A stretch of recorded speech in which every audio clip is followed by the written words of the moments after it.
Para hablar precisamente de esta polémica medida y de por qué se ha tomado y de qué es el futuro, cómo le va a afectar a ustedes, a las personas que reciban este tipo de pagos en especie por parte de sus empresas, está con nosotros precisamente el secretario de Estado de Seguridad Social, Tomás Burgos. Bienvenido. Muchas gracias, buenos días. Señor Burgos, ¿por qué toman ustedes esta medida? ¿Por qué deciden de repente que pase a cotizar estos cobros en especie por parte de los trabajadores y por parte de las empresas? Yo creo que lo primero que hay que decir es que el sistema de seguridad social es un elemento fundamental para el progreso económico y para la cohesión social. Y por lo tanto, preservarlo y garantizarlo mediante un conjunto de medidas que fortalezcan sus instrumentos es un principio esencial para mantener esta solidaridad que todos pretendemos. Y una pieza clave en el sistema de seguridad social es que todo el mundo tiene derecho a que se cotice por la retribución efectivamente percibida, porque eso es lo que luego va a integrar la base de cotización y sobre esa base de cotización se calculan las prestaciones, las pensiones y el conjunto de servicios que le presta la seguridad social.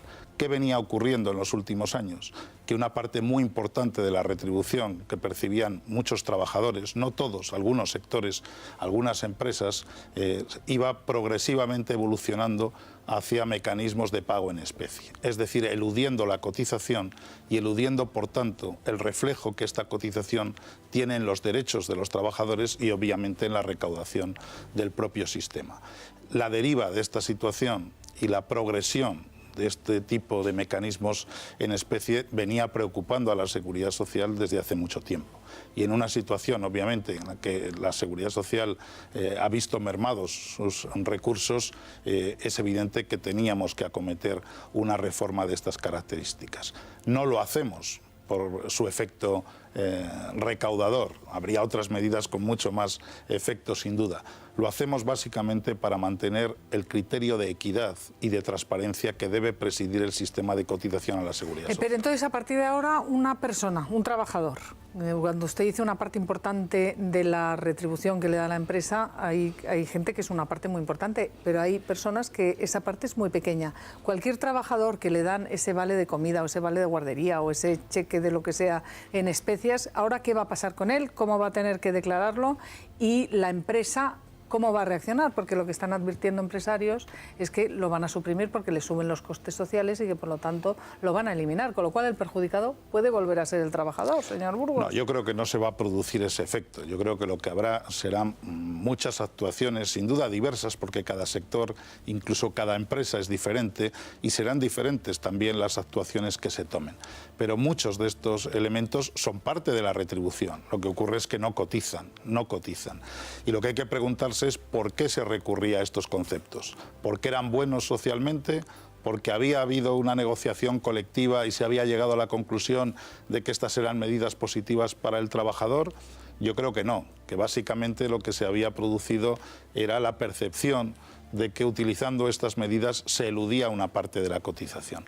Y por lo tanto, al final esto es una trampa para el trabajador, porque es ofrecer en estos momentos una contraprestación económica por la vía de un ticket o por la vía de un vale o por la vía de un plus de cualquier naturaleza, pero eso al final es detraer de la cotización que luego va a tener una traducción importante en el nivel de prestaciones y en el nivel de pensiones de los ciudadanos.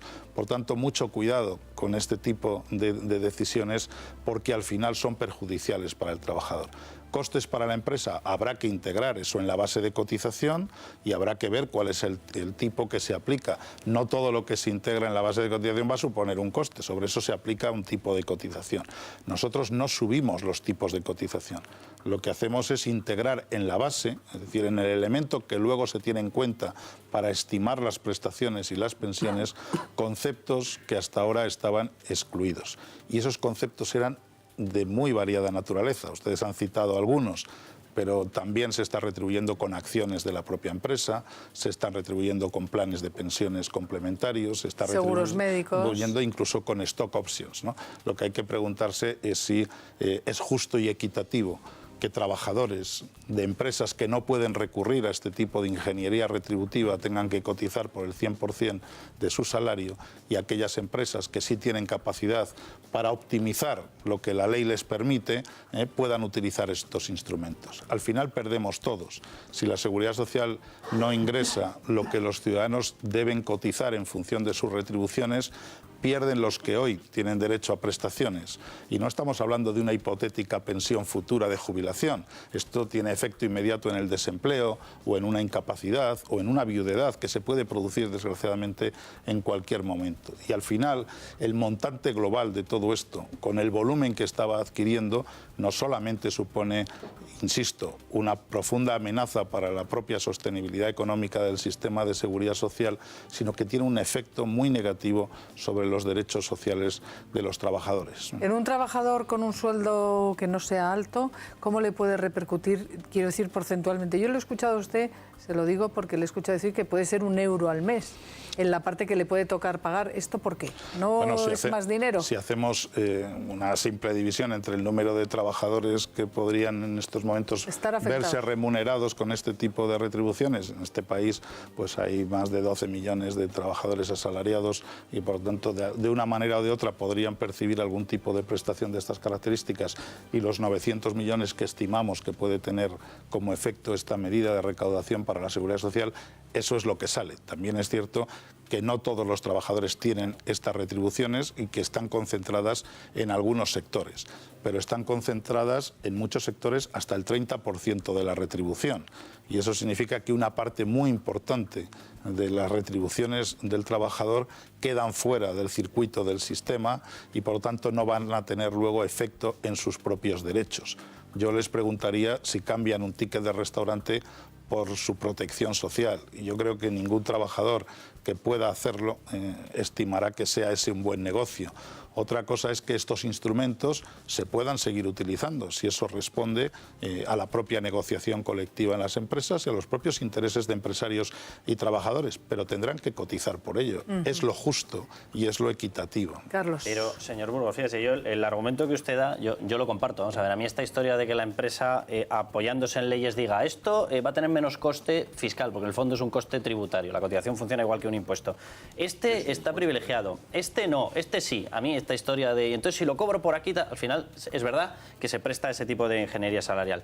Pero claro, lo que también es verdad es que tú lo miras en el contexto de lo que están soportando las empresas ahora y dices, oye, nos han subido el impuesto de sociedades, han subido el impuesto de la renta que tiene repercusión en la parte bruta que le tengo que pagar al trabajador, me han subido el IVA, me han subido los impuestos autonómicos, me han subido y ahora, es verdad, por supuesto que afecta solamente a una parte de la población, etcétera, etcétera, pero en los costes de su plantilla esto también les repercute y les encarece. Claro, entonces tú cuando lo miras en contexto dices, hombre, esto lo que es una subida de un coste adicional para las empresas, que va a repercutir en que el trabajador va a tener un salario inferior porque también tiene que pagar una parte pequeñita, pero también le va a repercutir, pero sobre todo es un golpe a las empresas.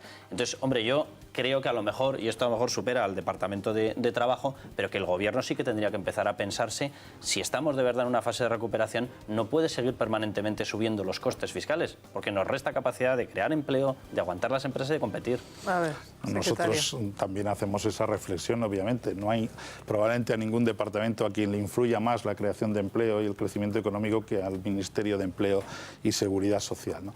Pero evidentemente esto no afecta a todas las empresas, afecta a unas. Claro. Afecta a aquellas que han cotizado de menos porque han utilizado esas capacidades de optimizar fiscalmente sus retribuciones y han conseguido esos elementos.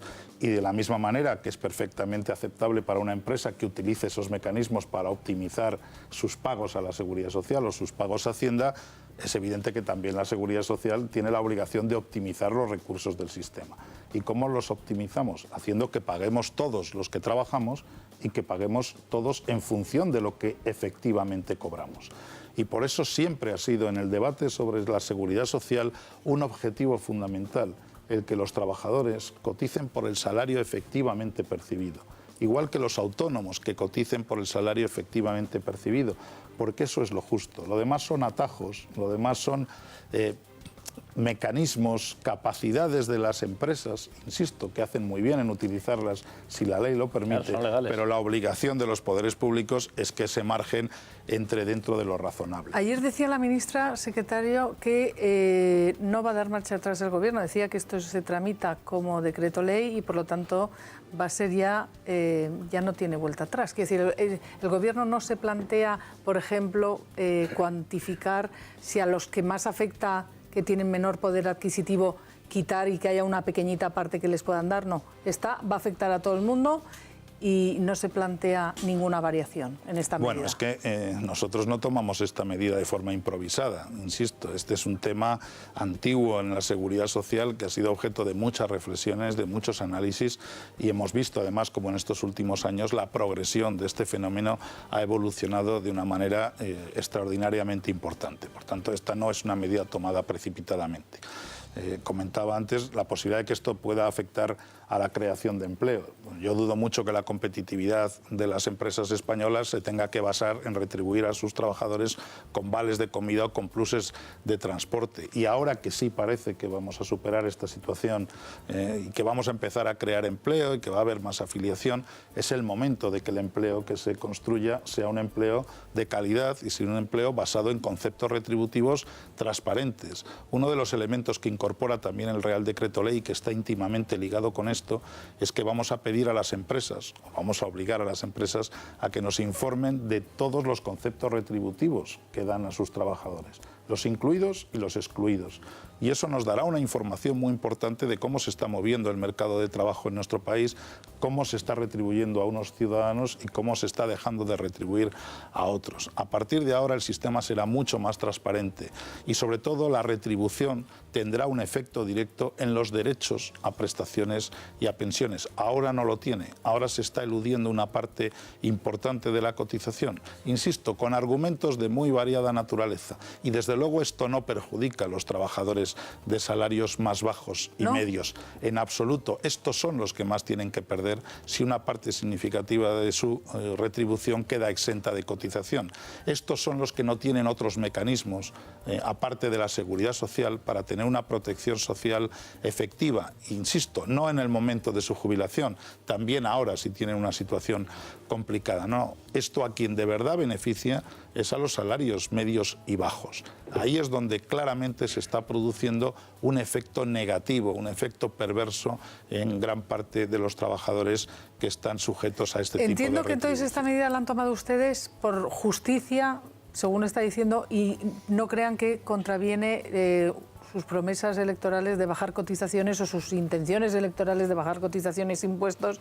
Primero suben los impuestos y ahora se quejan, dicen suben las cotizaciones. ¿Esto es una medida de justicia? Es una medida de justicia, es una medida fundamental.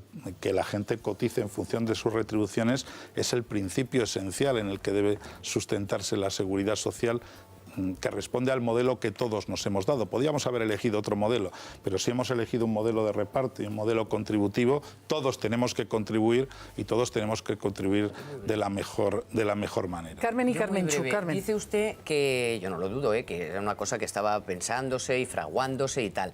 Y resulta que la toman el 22 de diciembre y los empresarios montan el numerito 20 días después. O sea, ¿estaban de vacaciones? ¿Habían hablado con ellos, no se han enterado, lo han leído luego? ¿Qué ha pasado ahí? Bueno, pues probablemente algunos estuvieran de vacaciones, pero el gobierno, yo le puedo garantizar que no se ha tomado vacaciones. Pero se lo había contado. Insisto, este es un tema antiguo y es un tema en el que venimos discutiendo no solamente en el ámbito político y social, sino también en el ámbito económico desde hace tiempo, y veníamos alertando además de este tipo de iniciativas. Nos quedamos sin tiempo, Carmenchu. Bueno, solamente una cosita. Ahora mismo tienen ustedes enfrente a los empresarios. Yo le pregunto si es más fácil o más cómodo tener enfrente a los empresarios que a los trabajadores. Los empresarios no se manifiestan, pero bueno, se puede torear mejor a la patronal, por decirlo así, que a los trabajadores. Preguntas de sí o no, casi, pues estamos ya fuera de tiempo. A mí lo que me preocupa no es quién tengo enfrente, sino quién tengo al lado. Y creo que al lado tengo a toda la sociedad española que quiere una seguridad social fuerte y capaz de responder a los retos. Y para eso hace falta que todo el mundo cotice por lo que recibe en su retribución. Pues cuénteselo a los empresarios. Y a comisiones obreras. Se lo digo. Comisiones obreras también los tienen al lado, ¿no? Señor Burgos, ¿qué espera para la EPA de mañana? Bueno, nosotros estimamos que en los últimos meses sí se está produciendo claramente una mejoría en la situación de creación de empleo y también algún dato? en la Sí, hombre, afiliación a la adelántenos Seguridad algo, Social. señor Burgos, No, una noticia, que un noticiero más claro agua. Desconozco esa información, pero sí puedo entender que no va a ser sustancialmente distinta de lo que otros elementos como el paro registrado o la afiliación a la Seguridad Social nos ha venido mostrando en los últimos meses. Es decir, claramente estamos avanzando, ya hay creación de empleo en paro registrado neta y espero que en las próximas semanas, en muy poco tiempo, también lo haya en el sistema de seguridad social y eso será una buena noticia para todos. Federico, rapidísimo. No, a los autónomos, ¿cómo los va a afectar esto? Ese principio de equidad o de justicia que...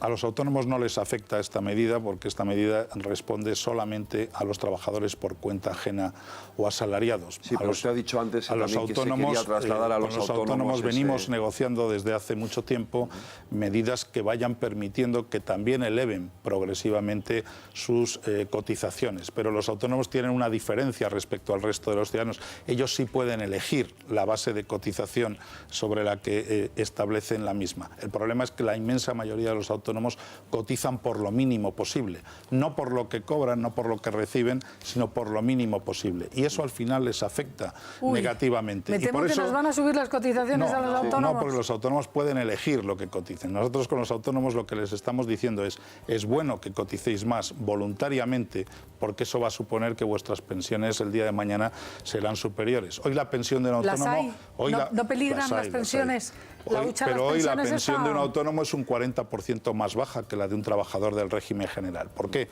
Porque pudiendo cotizar por más, deciden cotizar por menos. Ese es un mal negocio para los autónomos. Ese es un mal negocio para los autónomos. Es que no podemos más. Y la Seguridad Social viene negociando con las organizaciones de autónomos la mejor manera de estimular esta cotización. En función de los ingresos, ¿no? Perdone. Cotizar, claro, pero es que eso es lo razonable. Si ocurre con los asalariados, también debe ocurrir con los autónomos, con la progresividad y con el mecanismo que entre todos construyamos. Los autónomos saben lo que comen hoy, pero no mañana, señor Burgos. No es lo mismo, no se puede comparar a un empleado de una empresa que tiene X meses o un contrato indefinido o una cierta seguridad con un autónomo que tiene el cielo y la tierra prácticamente. Por eso ellos tienen un mecanismo de flexibilidad que no tiene el asalariado. El asalariado cotiza por lo que le corresponde y no puede elegir. El autónomo sí que puede modificar incluso varias veces al año y pronto les vamos a permitir que puedan hacerlo incluso cada mes, si así lo estiman, para que vayan ajustando sus bases de cotización a lo que es eso está muy bien. Entonces no lo van a quitar el sistema ese de que puedas elegir la base de cotización. No. De momento yo dudo mucho que a los autónomos les interese que ese sistema se modifique. Y nosotros en esto estamos trabajando con los autónomos para llegar a acuerdos y compromisos en su propio beneficio. Nos pagamos el vale de comida nosotros mismos. Más facilidades, más... Señor Burgos, déjeme... Yo creo que cada uno reciba la retribución que quiera y en la forma que quiera, pero que coticemos todos por la retribución que tenemos, porque si no lo que se van a producir son inequidades y discriminaciones. Y desde luego este Gobierno tiene un compromiso de reducir cotizaciones cuando pueda hacerlo. Pero esto no tiene nada que ver con los tipos. De nada serviría tener unos tipos más altos o más bajos si los recursos se nos están yendo por otras vías. Y esta es una de las vías por las que muchos recursos de esas cotizaciones se eludían y por lo tanto al final no suponían ingresos para el propio sistema. Señor Burgos, creo que usted va esta tarde al Congreso, ¿no? Tiene que ir al Congreso. Bueno, no formo parte del Congreso, pero intentaré estar presente en un debate que sin duda es importante. Claro, bien, pues es que seguro que le van a decir al Gobierno, le van a echar en cara que el Gobierno gasta 1,5 millones de euros en cartas con propaganda para los pensionistas. Es la última noticia que tenemos sobre las pensiones. Dice el Ministerio de Empleo de Fátima Báñez, que es la que firma una carta donde anuncia la subida al 0,25% de las pensiones y además se dice su pensión nunca más podrá ser congelada. ¿Qué le parece esta crítica? Bueno, esta es la carta, este es el escrito que se remite todos los años para informar a todos los pensionistas, que son más de 8 millones en este país. En realidad son 9 millones de pensiones para algo más de 8 millones de pensionistas que reciben todos los años informándoles de cuáles son las modificaciones que les afectan. Esta es una obligación de la Administración. Nosotros lo que hacemos es reiterar este año la misma comunicación que se les envía y obviamente que se dirija a la administra a los pensionistas informándoles de cuáles son las modificaciones importantes que han entrado en vigor, como el nuevo mecanismo de revalorización de las pensiones o el factor de sostenibilidad que va a ayudar a que la seguridad social sea más fuerte en el futuro, me parece que no es algo que deba achacársele al Gobierno. Es que tenemos la obligación legal de informar a los ciudadanos de cualquier modificación legal que afecte a sus pensiones, igual que pronto se les informará de cuál es el efecto que tienen el IRPF en esas pensiones. Es algo que se viene haciendo de forma habitual en este país. Pues hemos adelantado seguro el debate aquí en Más Claro Agua, porque ya está en Internet protestando en algún digital precisamente por esa carta que usted acaba de explicar, que es obligatorio que el Gobierno informe. Fíjense cómo se cuentan las cosas. Sí. Así que gracias, Lo sabemos. secretaria de Estado de Muchas Seguridad gracias. Social.